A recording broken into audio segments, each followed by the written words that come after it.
Bom, como essa apresentação vai ficar gravada, vai ficar disponível no YouTube, hoje a gente vai falar de uma coisa que vai ser cenário nos próximos 4 anos, sem sombra de dúvida. Estado, galera, independente se é direita, se é esquerda, eles sempre vão fazer as burradas que devem ser feitas. Entenda uma coisa: Estado ele não produz nada, ele vive do dinheiro alheio, só que não é doação, né? É imposição, nós pagamos impostos. E a tendência da carga tributária, ao longo do tempo, é aumentar ano após ano. Então, nas eleições americanas, a gente já está mais 99% de certeza que o Biden vai assumir as eleições e ganhou as eleições, né? Vai ser presidente, novo presidente dos Estados Unidos. E ele já tem um projeto, né? A política dele era o quê?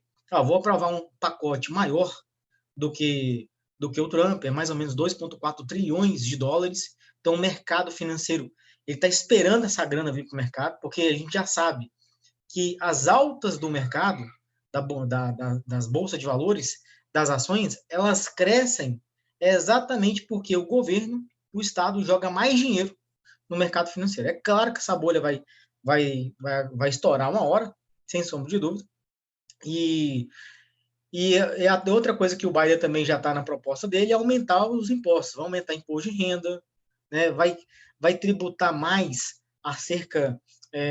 vai colocar uma tributação maior em cima dos empresários. Esse é o projeto político dele. Então é muito normal, pode ser muito, pode ser não, né? Vai acontecer de forma, a gente vai ver isso nas notícias, não notícias centralizadas, é claro que eles não vão divulgar esse tipo de coisa, mas a gente vai ver cada vez mais empresas migrando para estados onde o imposto esteja menor ou eles mudando mesmo de país, coisa que está acontecendo com a Argentina.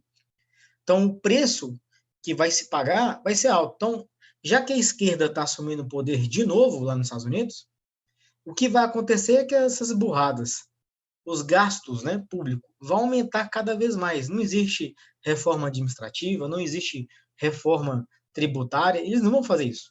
A reforma tributária que acontece é só para cobrar mais imposto e não para reduzir impostos, ok? Então, com base nisso, para vocês terem uma visão de futuro e entender que as coisas, elas sempre, somente isso, a história só muda, não é, a história não é diferente, ela só tá, é só uma, é só uma historinha nova. Você imagina só, você pega lá, por exemplo, aqueles programas antigos lá, por exemplo, Praça é Nossa. Aí tinha lá o Paulinho Gogó. Todo domingo, não é domingo, não é sexta, né? Toda sexta-feira tava lá o Paulinho Gogó lá na Praça é Nossa. Ele era o mesmo personagem, só com histórias diferentes. Então essa historinha em relação a bolhas financeiras acontece de tempos em tempos. A história sempre é a mesma. É que nem pirâmide financeira. Já vi, repararam? Já surgiu aí é, altas pirâmides, né, cara? Avestruz Master, Boi Gordo, Containers Brasil, Telex Free, Bebom, Mister Colibri. Só muda o nome. Mas a pirâmide financeira é a mesma coisa. Aquela galera que acha que vou colocar o dinheiro na mão de alguém e esse alguém vai me prometer aqui que vai me pagar 5% por mês, ou 10% por mês, ou 30% por mês, ou até mais do que isso, e as pessoas simplesmente caem nisso. É normal, isso é uma fase da vida. Eu, particularmente, já caí nesses golpes já, né? Mas por acreditar que o dinheiro seria fácil, colocar dinheiro na mão de alguém, e esse dinheiro na mão de alguém está trabalhando para mim. Até para a gente fazer uma comparação, que entenda uma coisa quando se fala de previdência privada ou previdência social, ou então quando você fala, por exemplo, de tesouro direto, você está deixando o seu dinheiro na mão de alguém para ele administrar o dinheiro para você. Então você imagina, você tem uma previdência privada, você paga essa previdência privada por anos e anos, e aquele banco A ou aquele banco B, você tem você coloca a certeza nisso, de que eles vão continuar existindo daqui a 20 anos. Você acredita que daqui a 30 anos esses bancos ainda vão estar fortes? Ninguém faz a comparação, como, por exemplo, Lehman Brothers, que era um banco que tinha mais de 100 anos e quebrou em 2008. E junto com ele foi o dinheiro de muita gente, correto? Então, existe uma questão de bolhas financeiras. E nós estamos, sem sombra de dúvida, para quem já nos acompanha, nós já estamos preparando para a maior bolha financeira de todos os tempos.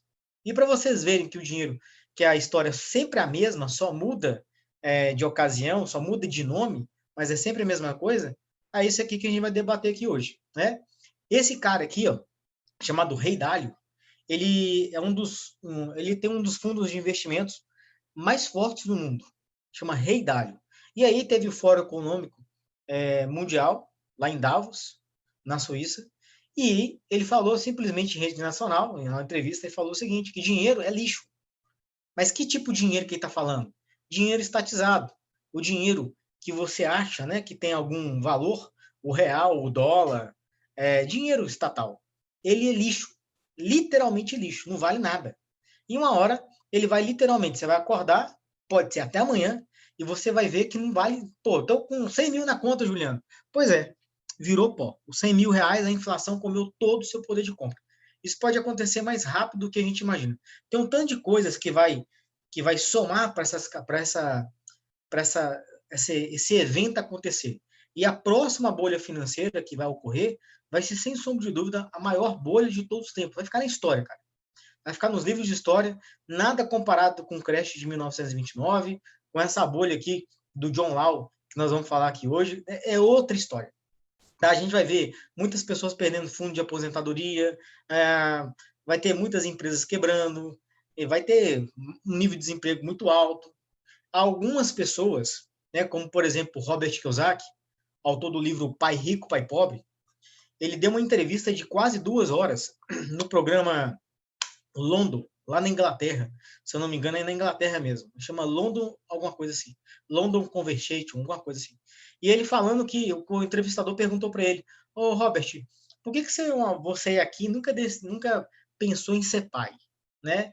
E ele falou o seguinte: ó, desde quando a gente entende sobre o dinheiro, desde quando a gente teve conhecimento como funciona o sistema financeiro, nós ficamos com medo de colocar um filho nesse mundo, porque o que vem para frente não é, não são, não é uma situação confortável. É isso que ele colocou. Então, tipo assim, né? E se a gente for acompanhar os tweets que ele vai colocando lá, que ele posta, vira e mexe ele fala, ó, preparem-se para o caos, sei lá o quê.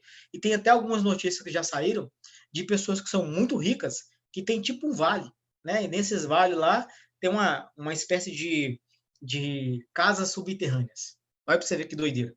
Então, esse caos que as pessoas falam que pode acontecer, né? Uma vez que a gente está falando de uma desigualdade sem tamanho nenhum, as pessoas vão se proteger. Quem tiver dinheiro, quem tiver recurso, vai se proteger de maneira melhor, com mais seguranças e por aí vai, né? E longe de todo mundo. Então você imagina, se é que o lado seguro vai ser lá na Suíça, num lugar totalmente mais isolado, como é que alguém vai chegar até lá, aquele ponto lá, né?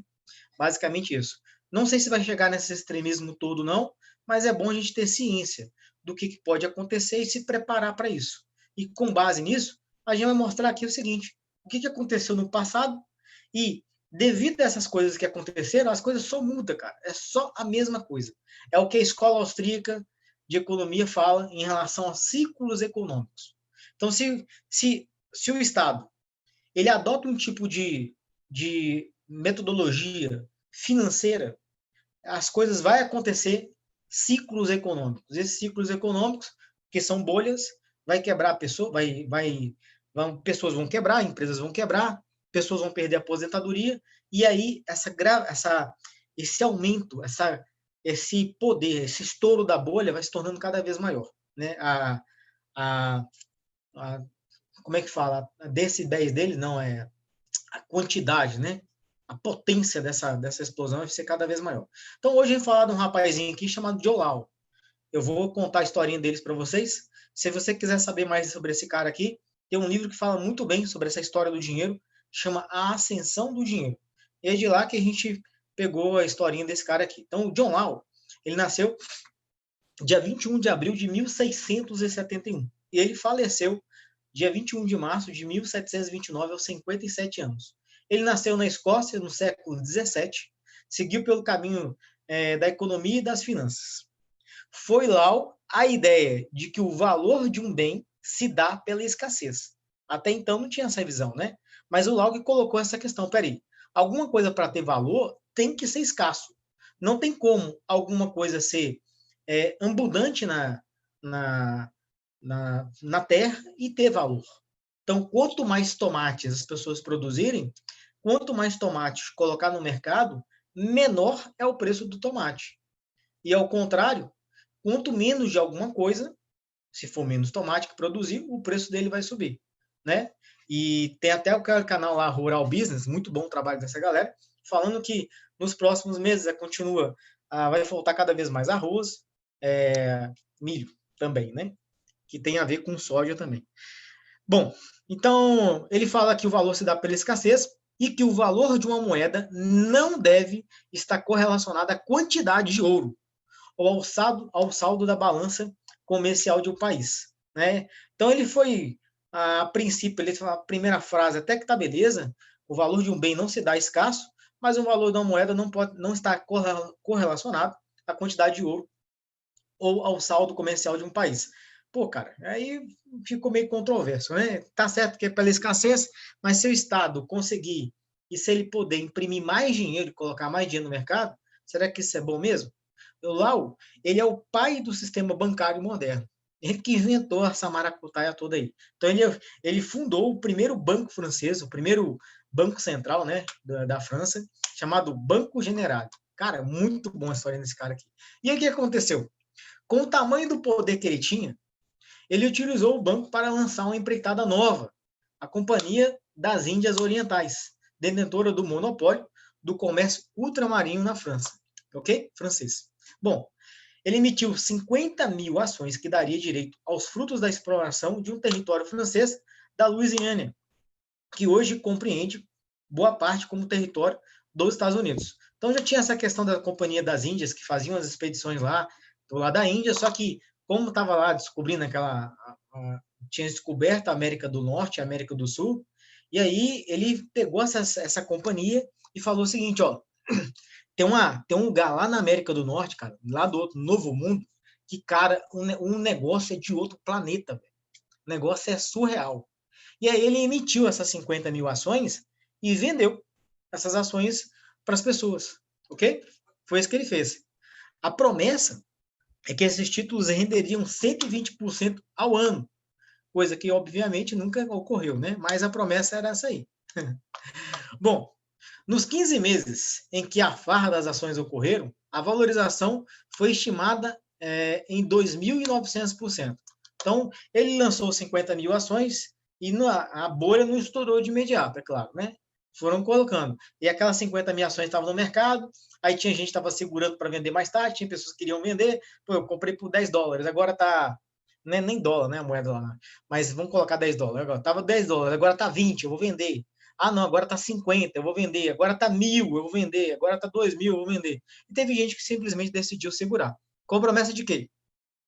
Com promessa de que lá naquele lugar que eles encontraram, Louisiana, seria um lugar fantástico, cara, com muita coisa para explorar, tinha ouro, cara, o negócio foi vendido como se fosse um paraíso, né? Então vale a pena financiar essas expedições para a gente produzir lá do outro lado do Novo Mundo.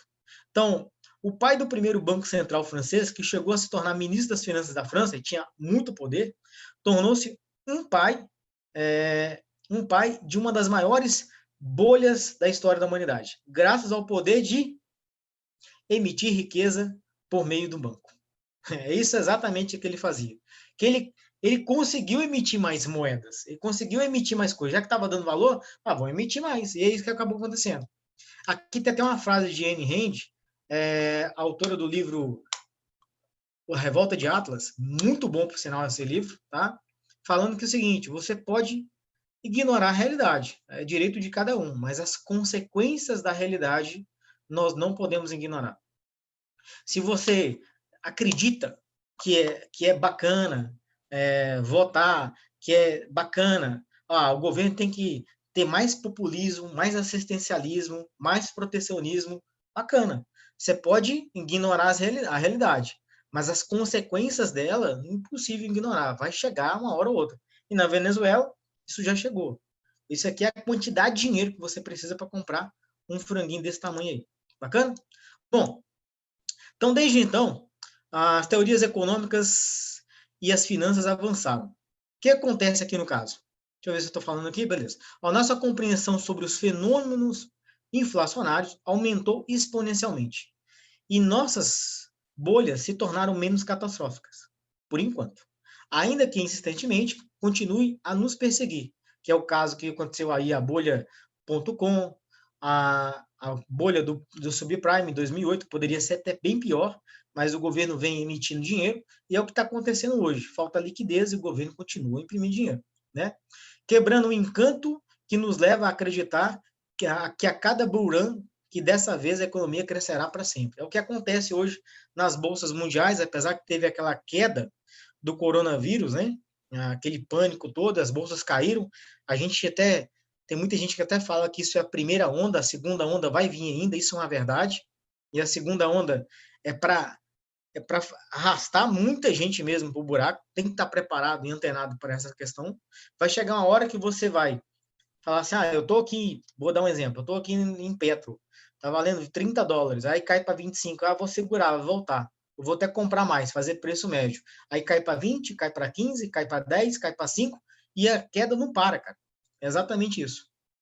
Então, ganhamos confianças graças ao conhecimento acumulado, mas nosso fascínio pelo dinheiro pouco mudou em relação àquele que levou o rei Luís XV a garantir tanto poder para Lau. Então, o Luís XV, a França estava quebrada, Lau teve essa questão de reformular o sistema bancário e emitir mais papéis, prometendo que lá em Louisiana o negócio vai ser fantástico e vale a pena financiar. E essas emissões foram aumentando. Eles sempre colocam mais papéis no mercado. O que acabou acontecendo? Uma dessas expedições foi para lá, para Louisiana, chegou lá, sabe o que tinha? Pântano, jacaré. E essa notícia voltou para a França. E nisso que essa notícia voltou para a França, você imagina, você está lá com.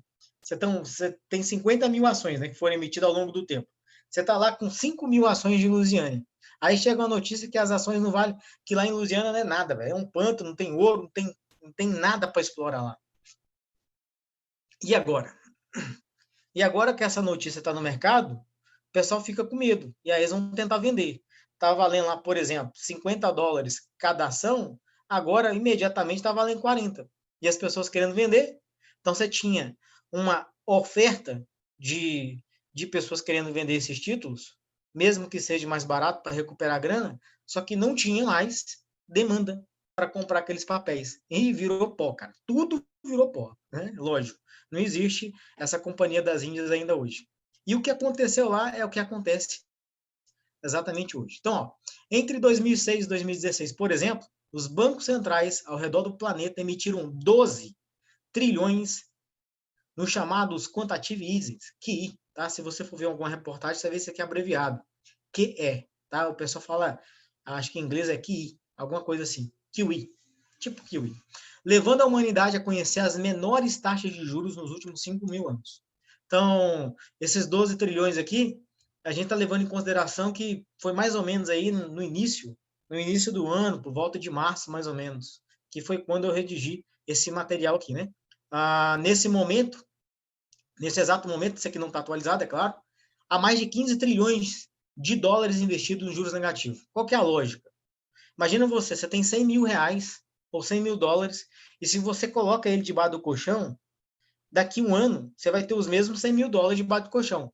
Agora, você coloca isso aí no Tesouro Direto, comprando títulos da dívida pública americana ou de qualquer país que seja, eles prometem para você o seguinte, a gente vai te pagar menos 1% por ano. Então, você vai colocar 100 mil, daqui um ano, você vai tirar os 100 mil menos 1%. Olha que doideira. Hoje o que se fala é juros negativos. Questão de que tem muito de um mesmo produto, e dinheiro é um produto, na economia. Vai pegando os fatos. Pela primeira vez na história, conhecemos a ideia de juros negativos, né? Sem sombra de dúvida. Ocorre que juros nada mais são, isso aqui é da Escola Austríaca de Economia, ocorre que juros nada mais são do que o valor que damos ao dinheiro amanhã. Quanto mais acreditamos que estaremos mais prósperos no futuro, maior é o valor que topamos pagar pelo dinheiro hoje. Em outras palavras, se eu acredito que serei 2 vezes mais rico no futuro, faz sentido que eu pague 10%, 50% de juros para antecipar algum dinheiro hoje. Então vamos pegar aqui uma ideia, né? Só para você entender. Em sã consciência, ninguém vai pegar 10 mil reais emprestado ou 100 mil reais emprestado para pagar 50% de juros. É muito dinheiro, né? Os juros é muito alto. Não tem lógica um negócio desse. Mas imagine que você vai pegar 10 mil e você tem a absoluta certeza que se você colocar 10 mil em tal coisa hoje, na próxima semana vai valer 30 mil reais. Vale a pena pegar os 10 mil a 50% de juros? Claro, né? Aí vale. Então, dinheiro, os juros é o preço do dinheiro.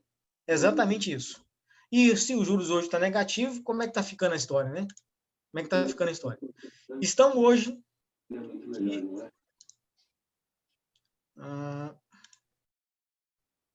vamos lá. Estamos hoje em uma crise feroz, como eu já falei, é uma das maiores bolhas que está se formando, e com essa questão do Biden só vai piorar, capaz de fechar toda a economia mundial e mergulhar o mundo em uma recessão em questões de semanas. Dizem por aí que o problema está na quantidade e não no ato em si. Se exagerados na dose, a ressaca será pior. Afinal, não podemos garantir que sempre tenhamos grana no futuro para bancar a dívida que estamos contratando hoje. Com a desculpa do vírus chinês, né, do Covid-19, o Federal Reserve, o Banco Central Americano, já declarou que está disposto a comprar quantidades ilimitadas de títulos do Tesouro. Ou mais simples, não há limite para impressão de dinheiro. Volta lá na questão de John Law, que ele falou o seguinte: alguma coisa que tem valor se dá pela escassez. Se algo não é escasso e as pessoas vão colocar cada vez mais dele no mercado, a tendência dele é o quê? Virar pó. Nos próximos 10 anos, nessa casa aí de 2020 para 2030, sem sombra de dúvida nenhuma, a gente vai ver dólar e real deixar de existir. Ou se existir ainda, vão ser moedas fracas. O real não. O real tem certeza que vai mudar de nome. Mas a moeda de reserva mundial não vai ser mais o dólar. É bem provável que, se for a elite financeira que for definir esse tipo de coisa, se o livre comércio não adotar para algum tipo de criptomoeda, a moeda que está engatilhada aí para ser a nova moeda de reserva mundial é o SDR. Para quem não sabe que o SDR é uma moeda que já existe desde 1969 e é o dinheiro do FMI. Ok? Então tá aí, ó. Essa reportagem do bilionário Rei Dalio, ele está falando aí, ó, dinheiro é lixo. Como definir o valor de algo que pode ser criado ilimitadamente? Lembra da historinha de Roma, que antigamente o sal tinha algum valor? E aí as pessoas começaram a jogar mais sal no mercado, colocar tanto sal no mercado, daqui a pouco você ia comprar algum tecido, algum bem de consumo, e o cara tinha tanto sal lá que falou, cara, não, sal eu não aceito mais, porque eu já tenho muito sal de reserva aqui, eu não preciso de sal, me dá outra coisa. Eu não troco esse pedaço de pano, eu não troco esse bem de consumo aqui por essa quantidade de sal, e nem quantidade de sal nenhuma, porque não tem valor. É o que nós temos hoje. Sal para a gente é o quê? É nada, né? A gente utiliza e é fácil ter acesso, mas já foi um bem escasso. Para quem não sabia, a palavra salário deriva do sal. Sal já foi um método de pagamento utilizado em Roma. Como definimos o valor de algo que não sofre escassez? Pergunta aí. Nem John Law conseguiria responder essas perguntas. Algumas pessoas têm sido enfáticas em responder como Rei Dalio, fundador da British Water, maior hedge fund do mundo. Dinheiro é lixo, como a reportagem que ele está falando aí. Nessa reportagem ele está falando exatamente isso aí, que essa impressão de dinheiro pelos bancos centrais, não só dos Estados Unidos, mas como todos os outros, já que a taxa de juros está reduzindo, e aí você coloca mais dinheiro no mercado, é fato que esse dinheiro vai perder valor. Uma coisa que as pessoas não relacionam muito bem elas acham que inflação é o aumento do preço dos produtos. Não é isso. A inflação tem como origem, segundo a Escola Austríaca de Economia, tem como origem a quantidade de dinheiro que se joga no mercado. Simplesmente isso. Você tem mais dinheiro no mercado, antes você precisava, por exemplo, pegar uma nota de R$ 10 para comprar 1 quilo de alho. Ou você precisava ter uma nota de R$ 10 para comprar 5 quilos de arroz. E hoje? Hoje você precisa de 3, 4, até 5 notas para comprar o mesmo 1 quilo de arroz ou 5 quilos de arroz ou 1 quilo de alho. Entende? Então não foi as coisas que aumentaram de preço. É o seu dinheiro que perdeu valor. Imagina que o supermercado ele aceitasse, por exemplo, você fazer o pagamento em Bitcoin. Então, em janeiro, o Bitcoin estava valendo algo em torno aí de mais ou menos aí uns US$ 6.000. Mais ou menos. US$ 6.000. E chegou a valer no início do ano aí R$ 13.000. Hoje está batendo R$ 90.000. Então você ia lá, por exemplo, você ia lá com 0,1 Bitcoin, ou então 0,001 Bitcoin, e comprava 1 quilo de arroz, 5 quilos de arroz, ou 1 quilo de alho. Hoje, você volta com o mesmo 0,001 Bitcoin, né, menos que um Bitcoin, é 0,001 Bitcoin, e você não apenas compra 5 quilos de arroz ou 1 quilo de alho, você compra 2 quilos de alho e 3 pacotes de 5 quilos de arroz. O seu dinheiro, ele aumentou o poder de compra. Então, em relação ao Bitcoin, em relação ao ouro, em relação à prata, as coisas em relação a eles teve uma deflação e não a inflação. Entenderam? Então, com essa questão de política do Biden, para o lado, para quem está investindo em ativos deflacionários, isso não é bom não, cara. Isso é extraordinário. O Trump ele ia aumentar os gastos públicos do mesmo jeito, mas não tanto quanto o John Biden vai aumentar. Então, nos próximos 4 anos, você pode esperar. É uma certeza a mais para a gente ver aí o preço do Bitcoin ultrapassar US$ 100.000, não é R$ 100.000, tá? Ultrapassar US$ 200.000, chegar aí na casa aí de mais ou menos US$ 300.000. Então tá, tem uma coisa a mais para quem já fez o curso de criptomoeda com a gente, já sabe que a projeção dos próximos 4 anos é chegar aí na faixa de US$ 280.000, e com esse cenário, então, melhor ainda, né? Bom, eu já até falei dessa questão aqui do sal. Pense em um ativo que pode se criar infinitamente. Esse ativo está sendo usado como unidade de conta para precificar os ativos financeiros. Então, você imagina o seguinte, ações, tudo que a gente coloca hoje em dia está como base R$ 1 ou dólar, né? Qual a chance disso dar errado? Essa é a realidade que estamos construindo para nós mesmos. Não há valor em papel moeda. É basicamente aquela ideia daquela brincadeira lá de estar correndo em volta da cadeira. Ou então a batata quente, né? Batata quente. Você vai passando a batata quente para um, para outro, e um cara vai cantando batata quente, quente, quente, quente, quente, quente. Na hora que ele fala parou, vai parar na mão de alguém. E nessa questão do dinheiro fiduciário, quem ficar com ele na mão vai perder dinheiro. Lembra das ações que John Law emitiu, as 50 mil ações? No final das contas, elas chegaram a valorizar 2.900%, mas no final das contas elas valiam o quê? Valeram o quê? Nada. Nada, nada, nada. Então tá aí. Trata-se de um novo mundo e como a Lusiânia acessível por esses papéis emitidos por bancos centrais como Generali. Pegue, por exemplo, um ativo que existe de maneira exatamente oposta. O Bitcoin, o ouro e a prata. Então nós temos uma coisa, que é o dinheiro fiduciário, que é emitido de forma centralizada, de forma consciente e cada vez mais quantidade.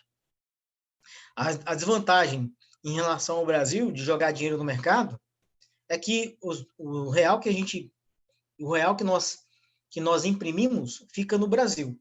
Os dólares que são impressos nos Estados Unidos, a boa parte desses dólares vão para fora. Tudo é negociado em dólar.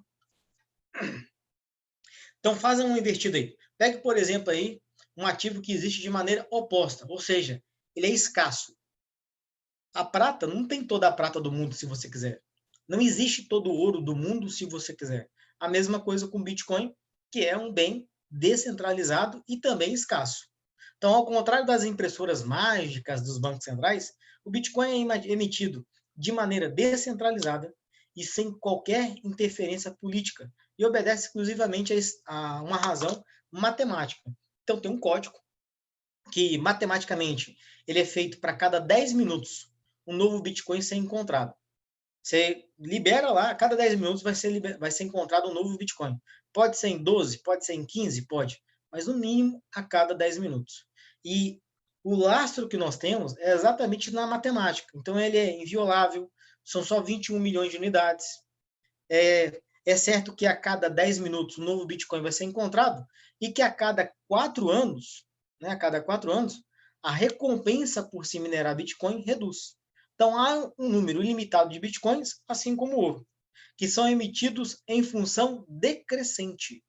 Então, já se encontrou muito Bitcoin e a cada 4 anos essa impressão de Bitcoins de colocado no mercado vem reduzindo ano após ano. Em maio de 2020, o Bitcoin se tornou ainda mais escasso em função do halving, um processo que já ocorreu 2 vezes anteriormente e reduz a oferta pela metade. Então, antes se minerava 1.800 bitcoins por dia e a partir de maio de 2020, para ser exato, dia 11 de maio de 2020, essa recompensa reduziu para 900 bitcoins por dia.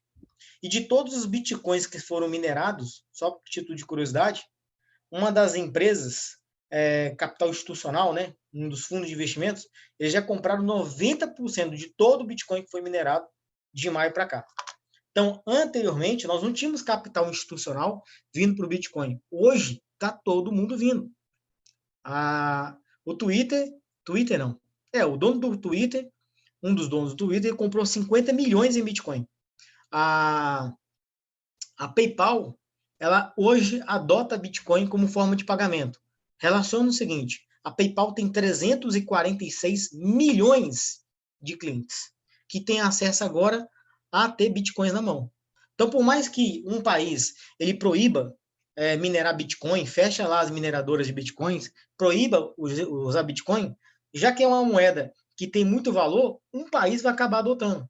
O Irã acabou de alguns dias atrás, saiu uma reportagem que o Irã adotou a Bitcoin como moeda do país, Banco Central. Olha que doideira. Então, é uma tendência. No passado, as pessoas até tiravam ficava brincando com a cara das pessoas que falava assim, né? Retardado. O que é Bitcoin? Bitcoin é uma moeda digital que retardado, maluco da internet, acha que vai substituir o dólar. Quem falou isso aí foi o Isis Nobre, em relação ao Daniel Fraga. E quem está errado nessa situação até hoje, então, é o Isis Nobre. Exatamente isso. Bom, a boa notícia, meus amigos, a boa notícia é que você não está atrasado nessa brincadeira. Mesmo eu te dizendo aqui que o Bitcoin está para chegar a 16 mil dólares. 16 mil dólares. Ainda há muito tempo, ainda há tempo de aprender e estudar sobre as diferentes classes de ativos e entender como escapar do humor político que rege os bancos centrais e garantir um futuro mais tranquilo. Independente se você acredita em político ou não, né? Eu espero que você não acredite, tá? Eu espero que você não tenha político de estimação, que o político ele não vai resolver nada, cara. Não vai. Ele vai fazer as cagadas que tem que fazer por 4 anos, daqui a 4 anos alguém vai se eleger. E eu até falo o seguinte, o que elegeu Bolsonaro, que elegeu Boris Johnson e o Trump nas últimas eleições foi a informação descentralizada. Foi esse tipo de coisas que a gente manda no WhatsApp para a família. Essa informação, num pensamento mais conservador, ela foi fluindo no meio da sociedade. E aí a gente começou a pensar, peraí, eu achava que era só eu doido, cara, que achava que esses caras aí que é político, que é filho de político, que nasce num berço político e também se torna político, eu achava que isso era esquisito, mas eu não falava, porque todo mundo acha que é normal. A mídia nos vendia isso. Simplesmente isso. Ela nos vendia isso, a gente engolia goela abaixo. Achava bacana assistencialismo, né? Olha, pobrezinho, Aí mostra, faz aquele draminha lá na propaganda política, uma musiquinha triste, um pobre, sei lá o quê. Aí daqui a pouco uma musiquinha mais animadinha, e aqui estamos nós, vamos salvar a pátria. Entenda uma coisa, político nenhum, ele produz nada. Ele está prometendo fazer algo com dinheiro alheio. Tá claro isso? Então é basicamente o seguinte, você fala assim, ó, você tem 5 mil de contas para pagar. Me contrata, eu vou ser o político da sua vida, ok? Só que ao invés de você pagar 5 mil reais, agora você vai pagar 7,5. Ou até mais do que isso. Por quê? Os 2.500 reais é para eu tomar conta de você. Para você não sair da rua, para a rua e ter risco de ser sequestrado, de ser baleado, de ser atropelado. Olha que maravilha. É isso que faz. Qual que é a lógica? De você pagar um absurdo para ter serviço de público de péssima qualidade, seja escolar, seja de segurança ou de saúde. Então, uma coisa é certa. Uma coisa nós temos que ter aqui é certo, tá? É que tudo ocorre como planejado. O seu dinheiro físico estatal, né, é seu porque você tem ele na carteira e você recebe isso mês a mês. Não valerá nada em breve, mesmo valendo milhões. Lembra que os cruzados, os cruzeiro, já valeu milhões e no final das contas o que ele comprava? Nada.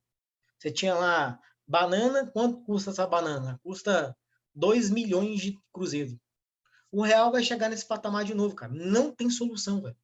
E não é uma coisa de hoje. Nós já estamos plantando desgraça há muito tempo. A quantidade de dinheiro que for impressa para fazer Copa do Mundo, para fazer Olimpíadas, quanto de elefantes brancos, né? Estágios que não funcionam para nada hoje em dia. Você vai lá no Rio de Janeiro, naquela Vila Olímpica, onde as pessoas ficaram hospedadas, você pode ver lá, não tem ninguém lá, velho. Aqueles prédios estão todos parados. Não está alugando, não está à venda, está parado lá. Então, imprimiu muito dinheiro. Agora, você acha mesmo que as pessoas que fizeram essas obras ficaram com dinheiro em real ou eles transformaram isso em dólar? Transformaram isso em ouro? Você acha mesmo que os políticos não receberam nem um terço? Você acha mesmo que eles não são religiosos?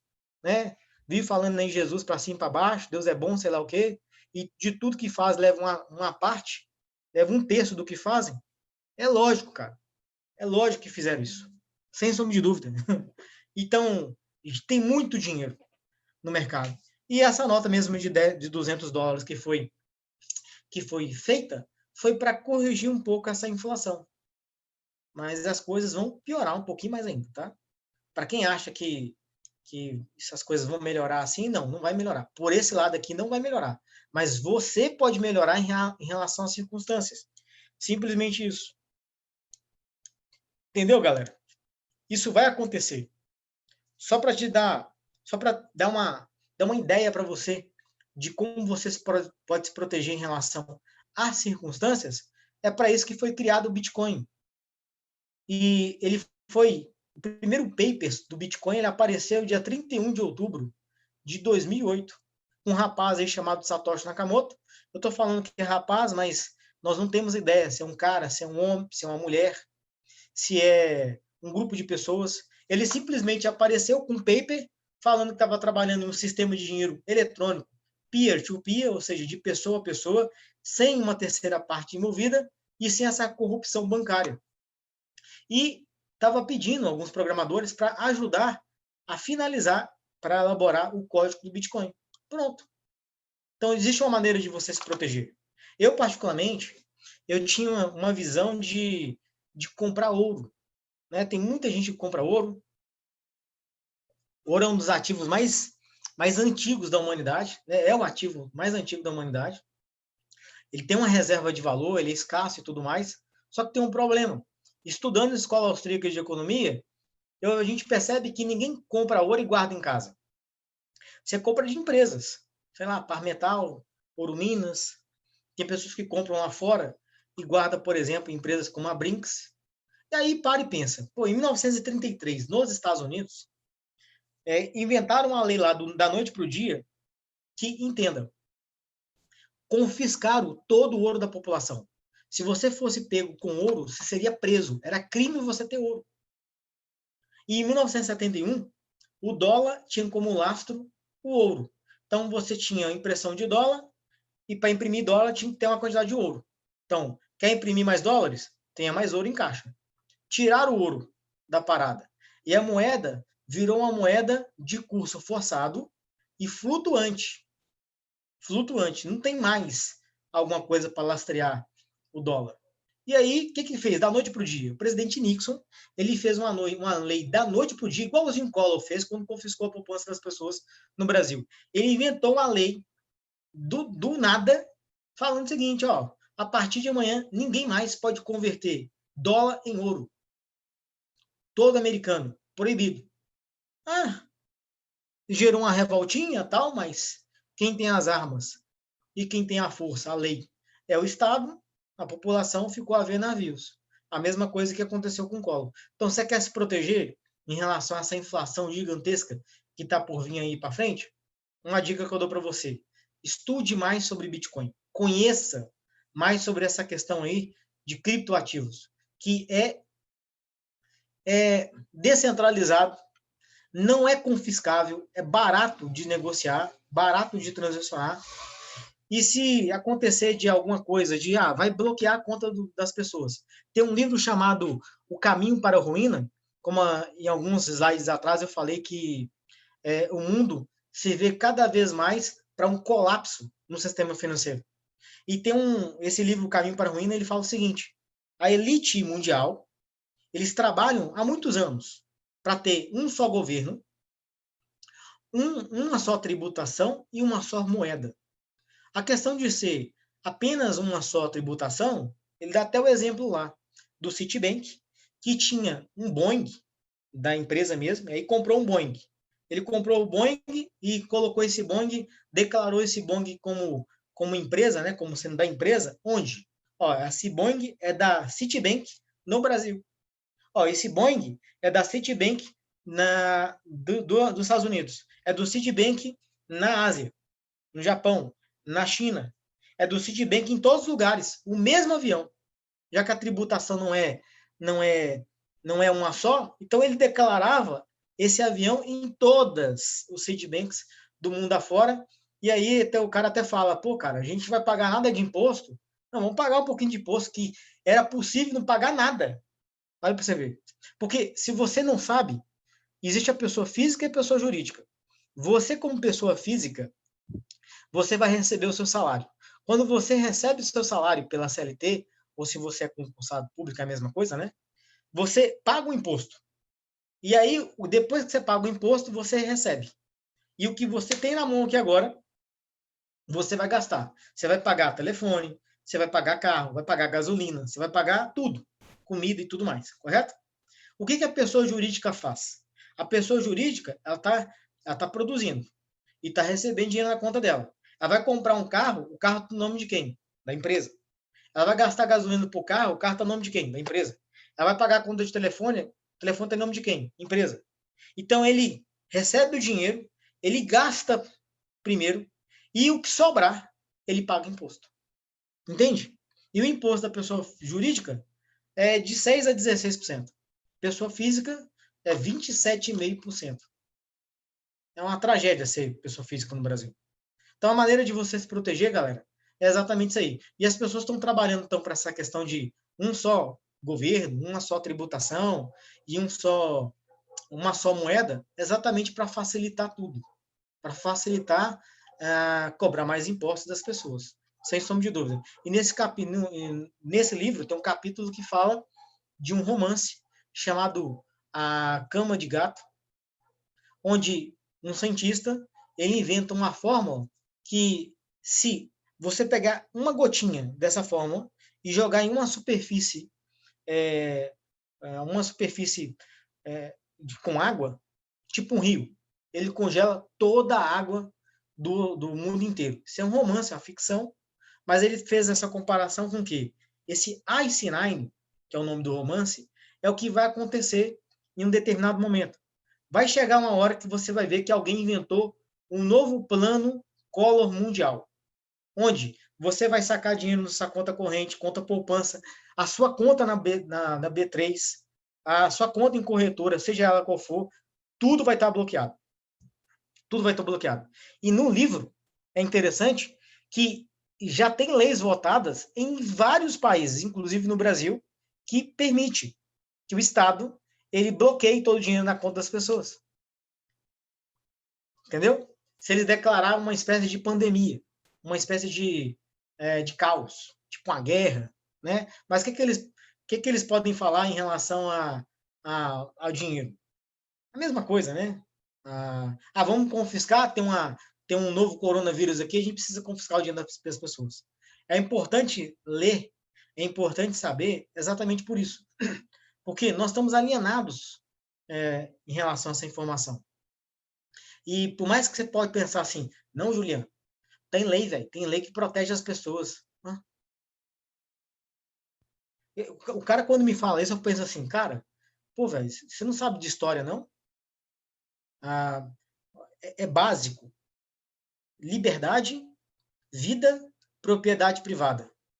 Se inventou uma lei na Alemanha falando que judeu não é gente. E aí essa galera não foi só para o campo de concentração, não. Eles roubaram todos os judeus. Pergunta aí, ou então vai lá estudar e vê se os judeus que eram proprietários de tais coisas na Alemanha, depois que acabou a guerra, eles conseguiram restituir. Vai ver se não perdeu as casas que eles tinham antes. Vai ver se não perdeu o patrimônio dele. Você acredita mesmo em um guardanapo rabiscado, velho? Sujo? Está de brincadeira, né? Então essa é a maneira de se proteger. Tem mais uma extensão aqui, mas já vai dar uma horinha aqui. Eu queria só mostrar para vocês que essas bolhas financeiras, galera, sempre ocorreu e sempre vai acontecer. E o que se está plantando desde 1971 em diante, desde quando o dólar perdeu o laço no ouro, foi exatamente uma questão de mais desigualdade, mais assassinato, mais obesidade infantil, tudo piorou depois que o dólar não teve mais como lastro o ouro. Pode buscar na internet depois disso, você vai ver. Pega lá índice de desemprego, índice de jovens morando com os pais, né, de pessoas morando com os pais, de casamento, de obesidade infantil, tudo depois de 1971, já que o dinheiro ele poderia ser impresso a partir do nada, as pessoas foram sendo roubadas silenciosamente. E a maioria das pessoas não sabe que estão sendo roubadas, porque ninguém tem noção disso. Se a gente fosse brincar aqui de banco imobiliário, correto? E eu fosse o banco e eu pudesse imprimir mais dinheiro que todo mundo, eu poderia comprar todo aquele tabuleiro lá, né? Eu poderia chegar primeiro e comprar todo aquele tabuleiro, joguei um tanto de papel no mercado, e aí na hora que você quer comprar uma propriedade na minha mão, eu não vou querer esse dinheiro mais, porque não vale nada. Simplesmente isso. É o que aconteceu com sal, é o que aconteceu no Império Mongol, é o que aconteceu em Roma também, né, quando eles começaram a misturar cobre na moeda que era impressa pelo Estado, e a moeda ficou, era nítido que a moeda era falsificada, mas era uma moeda de curso forçado. Então essa história sempre vai repetindo. E para fazer uma comparação aqui, galera, no Brasil as coisas são bem pior, velho. Você pensa bem, desde quando o dólar existe? Há muitos anos, cara. Muitos anos. Aproximadamente aí 100 anos. Agora, nesses últimos 100 anos, quantas vezes nós, brasileiros, mudamos de moeda? Réis, cruzeiro, cruzeiro novo, cruzado, cruzado novo, sei lá, uma porrada, velho. Eu já contei isso já falei isso em outra live, eu acabei esquecendo a conta aqui, mas é muito pior, velho. Em um país subdesenvolvido, essa troca de moeda, essa desvalorização é muito pior. E se você não entende isso, você vai perder esse poder de compra, você vai perder dinheiro. E dinheiro é reflexo de quê? Do seu tempo, que é vida, e do seu trabalho. Então você trabalhou lá uma vida inteira, meu avô, por exemplo. E ele eu lembro que na casa dele tinha uns cofres, cara, grandão, velho. Depois que ele morreu, depois de tantos anos depois, a gente conseguiu abrir o cofre lá e tava cheio de dinheiro lá, velho. Não valia nada. Então aquilo ali era reflexo de quê? De trabalho e tempo do meu avô. Aí ele juntou lá, um exemplo, 500 mil reais. E aí a moeda desvalorizou. É até o ponto de trocar. Ele perdeu o feeling. Ele tinha que trocar esses 500 mil por alguma coisa de valor escasso, imóvel, por exemplo. Mas não. Perdeu. Agora eu quero trocar os 500 mil. Vai trocar por quê? Ó, esses 500 mil hoje vale 300 reais. O Estado roubou o meu vô e roubou várias pessoas silenciosamente. E como eu falei, a maioria não sabe que está sendo roubado. Então, quer uma dica? A partir de hoje, invista em ativos deflacionários. Não invista em ativos inflacionários. Se você sabe que determinada moeda ou determinado ativo vai ter mais dele no mercado, coisa que é o real, para de guardar dinheiro em real, velho. E para de, já que o real vai desvalorizar, eu vou comprar um iPhone 0 ou eu vou comprar uma moto nova.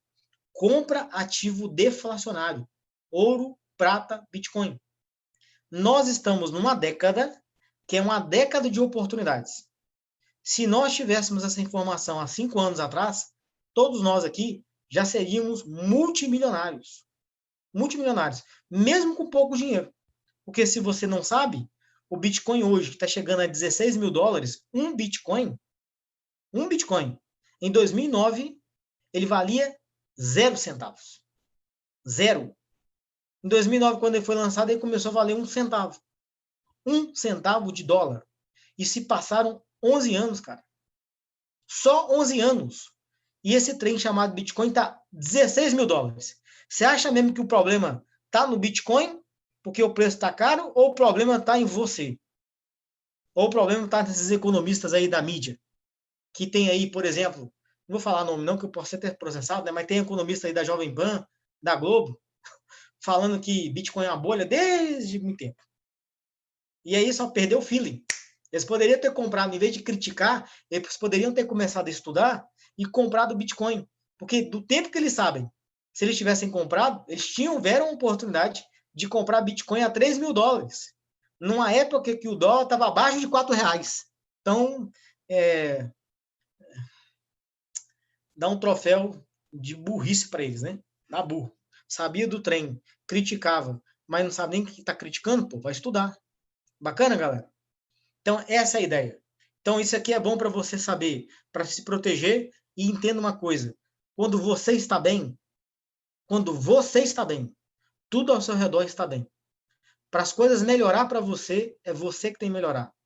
E como as coisas estão, as circunstâncias, não importa. O que importa é o que você vai fazer em relação às circunstâncias. Sem sombra de dúvida, essa década de 2020 a 2030 é uma década de oportunidades. Vai ter desafio, vai ter muita mudança, perseguição, mas é uma década de oportunidades. E oportunidades como essa não vai aparecer 2 vezes na vida. Isso aqui é um cometa Halley na sua vida. E, é claro, eu espero que esse bate-papo possa impactar a sua vida positivamente, que você possa, que seja virar uma chave. Como eu falei aqui hoje, a gente fez uma live aqui hoje mais cedo. Não sei nem se o Guilherme tá aí. Tá aí, Guilherme? Deixa eu ver se o Guilherme tá aí. Tá, não. O Guilherme na live hoje que a gente tá fazendo de 10 horas, de 2 horas, ele entrou, tal, tava batendo papo. O cara, ele trabalha com justiça, tem academia, tem loja de bebê de criança. O cara é multifunção. Muito bom. E ele começou a fazer o curso de criptomoeda com a gente. Foi um dos primeiros alunos que aconteceu. Ele comprou Bitcoin a 28 mil dólares. A 28 mil dólares. E ele abriu a carteira lá. Falei, cara, isso aqui não é todo o meu dinheiro. Isso aqui é só o que eu tenho na Coinex, que é uma corretora brasileira. Ele comprou 9 mil de Bitcoin e estava em 18 mil uns quebrados. Estava 9 mil um pouquinho de lucro. Só na uma carteira. E eu sei que onde ele tem mais dinheiro não é na Coinex e nem na Binance. É exatamente na Trezor. Ele guarda a maior parte dos bitcoins dele na Trezor. Então, ele já fez um horror de lucro. E aí, quando ele falou assim, quando ele viu uma palestra que a gente fez falando sobre Bitcoin, eu falei, cara, você virou a chave. Quando você contou aquela historinha do sal lá, velho, fiquei com aquele negócio na cabeça, sei lá o quê. Aí eu comprei o livro, Bitcoin, a moeda na era digital. Comprei alguns livros da Escola Austríaca de Economia, comecei a estudar, velho. Tudo que você falou tá lá e, cara, não, velho, muito bom. E é importante, porque se você tivesse pegado uma alta do Bitcoin, imagina que você está em 2009 e por sorte, tá? Por sorte você comprou 20 Bitcoins ou 100 Bitcoins, sei lá, tá? Por sorte. E quando você tivesse vendo esses 100, quando você tivesse vendo esses Bitcoins que valiam 1 centavo, valer $10, a pergunta é, você venderia ou você ainda permaneceria com ele? Quando você vê lá o Bitcoin chegando a $16 mil, você venderia ou permaneceria com ele? Falta de visão significa falta de oportunidade. Então, é um negócio, cara, que tá no começo. Daqui a 4 anos, vocês vão ver o preço do Bitcoin batendo quase $300 mil, e pode ser que até passe disso, e vocês vão olhar para trás e falar assim, caraca, por que eu não comecei naquele dia? Sem sombra de dúvida, daqui a 4, daqui a 5, daqui a 10 anos, você vai desejar com toda a sua alma e coração ter começado hoje, sem sombra de dúvida. Beleza? Bom, alguma pergunta e dúvida, meus amigos? Alguém tem alguma pergunta e dúvida? Eu tô sem Instagram, quer dizer, eu tô sem WhatsApp, né? Mas se alguém precisar falar comigo, pode falar aí no meu Instagram, ou Invest, e também eu vou deixar o Instagram da Asset Financial, a nossa empresa aí, beleza? Lembrando que a gente trabalha com opções binárias, criptomoeda e Forex. Beleza, galera? Alguma pergunta ou dúvida?